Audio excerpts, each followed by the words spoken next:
Hello everybody and welcome. I have played around 5 hours of Dragon Age, the VeilGuard on PS5, and here is kind of my thoughts overall. The reason that I got this game even at all was because I could get it from Amazon, and Amazon gives you a window of 1 month to play a game, and if you don't like it, you can return it within that time. Now, the reason I do this is for my own safety. I have seen from people I trust reviews that they were very specific about things they didn't like and they were overly critical of it. But every person that did this overly critical, they were trying to say that this was their specific opinion on specific things that they didn't like. For me, as example, I really don't mind this kind of graphics. Yes, they look more Disney and whatnot, but if the characters act normally, then it's not really a problem. And I'm gonna start with the negative here, that what really negative I have, and I don't think this is really this game's problem. I don't really think that this is just this game's problem. It is the way that you see people talk in games.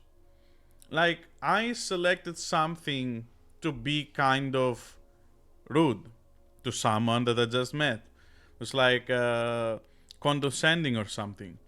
And the character did not really say that. So it feels like this is not just the thing that we first see here, but we see it in a lot of games recently, a lot of story driven games, that all the characters are very polite and very, maybe even sometimes mature for their age and stuff like this. And to me, that takes away the reality, because in reality, like, you don't really have this kind of setting, especially when you try to emulate human things. When you're trying to emulate human things, even though they're in another reality, uh, in previous games you have seen that you can be rude and mean spirited and all of that thing. That is something that I don't particularly like. But that was mainly my only really con with the game, that the character was too polite. Even if you were trying to say something that was not good, they will try to mince the words. And it felt very weird to me, because I'm like, then why do you have this option? Like, it's like I don't have this option at all. So that was weird, and that was since the very start. I don't agree that the arguments they had, like I saw some reviews, they were saying that most of the arguments were childish. From what I saw so far, at least an early game, that is not really the case. Most of the characters, you will have to pick their side or not, and there will be an argument about something. But sometimes that will be very, like it will matter what you do. Now, I don't know about all the routes, and maybe people that played this game a lot already know that you don't really take any alternative routes when something negative happens. But to me, at least, when they saw that you're gonna take a different branch of paths, it kind of seems like that you're kind of taking off to a different direction, right? Another thing that, minor thing that bothered me, was that I was trying to make my elf, customize it again. Accidentally, I made him a little guy. And then, even though I maxed the slider on the height, it was still a little guy. I don't know what happened there. I don't know if that's the max height for the elf, but it was minus 40 and I put it on max and it's still really, really little guy. I don't know why. Maybe it's a bug. Probably it's a bug. Not a huge deal though. Just felt that like something like this would have been tested more. Outside of that, I enjoy the combat. I know a lot of people were saying that this was not really a good thing, and I was expecting it to be really bad. I'm not gonna lie. But I saw most people that were saying the combat is really bad were people that were playing melee classes. And I'm like, you know what?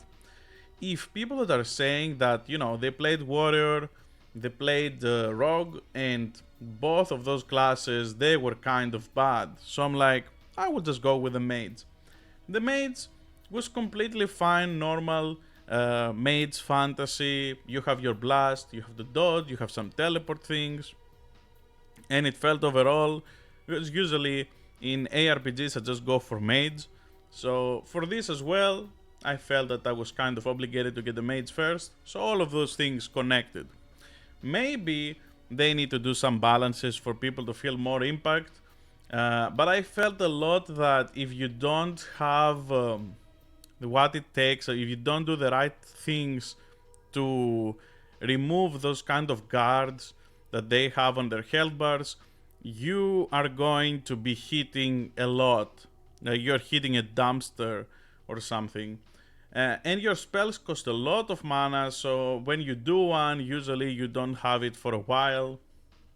So that kind of thing is important, definitely. And overall, I felt that I didn't really have yet, as I said, it's just 5 hours, but I think you can see where this is going.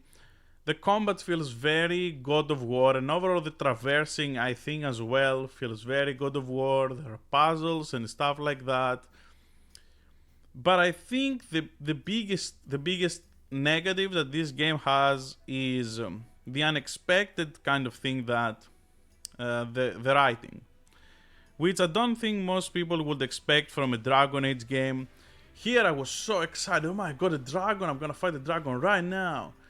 You don't fight this dragon right now. You just leave. I'm just seeing the video and I remember the disappointment. But I mean, it's fine. It's very early on in the game. Probably that dragon would have wiped us. The boss fights are very... So far that I have played some boss fights, at least they looked like boss fights, or they were elite monsters, I'm not sure. They were not very anything to remember. It felt very, very God of War. On God of War as well felt the same, that the bosses were kind of like, who cares kind of situation. Except the very major ones for story. I like that you can still, like, here I made a meaningful choice. I let this guy just rot. I was like, I don't care what you do. You're greedy, so stay there. And I like that I had this choice. I don't know how much it's gonna change. There were some people that were like disagreeing with me in the party or not. Some were agreeing and stuff like this. But yeah, as I said, my biggest fear for this game first was the combat. But it turns out to be a specific place in the writing. I'm not saying all the writing is bad. I have enjoyed most of the story so far, but I definitely feel that the characters are too polite for their own good. Like, specifically when playing the previous games and what you could say and what you could do, and thinking back in BioWare in general, where you have games like Mass Effect. Even though I haven't finished all of them, I know I have seen the clips what you can do. So in this game, that kind of feels lackluster. And in my opinion, this probably happens because there was a specific amount of talent that was handling those things beforehand in BioWare. And with the years going on, you know, this game is 10 years later, right? So obviously, there's not gonna be all the same people. You may think in your head it's the same people, but as someone that has been burned and burned again by World of Warcraft, I can tell you that most of those people are not there because they were up for promotion. They don't wanna give them more money and benefits, so they kick them and they get new ones for less. And that is really what I believe happened here. The dramatic change, personally, I don't care about the change in the graphics. I think these kind of graphics, they will age better. No matter how much you love Dragon Age, Inquisition and all of that stuff, if you see the graphic style, it is definitely less appealing in 10 years than what you're gonna see on this game. This game, because of how it just looks, the art style, is going to be way more better received later on down the years because of just how good it looks. It doesn't try to do the super realistic kind of thing. So with all those softer effects, it definitely gonna look better when you try to play it years down the line. I definitely had a shock when I tried to play it Inquisitor again before I played this game, and I saw the graphics and I remember, oh, were they like this back then? Yeah, I guess I don't remember well. So that is my thing so far with this. So I wouldn't say that it's something crazy, but it's something to have in mind. You know, it matters what you think of this stuff. So overall, I feel if you thinking that you may like this game, give it a go. I wanted to get it on Steam Deck to do a review and all of those things for performance, but I'm not, because I don't want to risk it. For example, if 20 hours down the line the writing some like it's completely terrible and I feel like I wasted my money, that is why I'm doing this. I'm gonna play it on PS5, I'm playing it on PS Portal. If you guys wanna see footage of PS Portal for concerns of latency and everything, you can leave it in the comments, and yeah, I will let you know. For me so far, these games feel fine. The damage numbers, I heard a lot of people didn't like the combat and stuff like this. For me it's fine, I play mage. So yeah, there is that. Hope everyone enjoys the games they choose to play, and if you are concerned, just choose a way that you can refund it, because if you buy digitally, you are locked. Even on Steam, in this kind of game, 2 hours is nothing. 2 hours, you barely watch 2-3 big cutscenes. So I wouldn't say, if you are skeptical and you have a console, don't get it on Steam. If you aren't skeptical, then you can get it whenever you want. Doesn't make a difference. You just want to enjoy the game, right? But yeah, if you're skeptical, try to get it physical from a place that does returns. Thank you for watching. See you next time.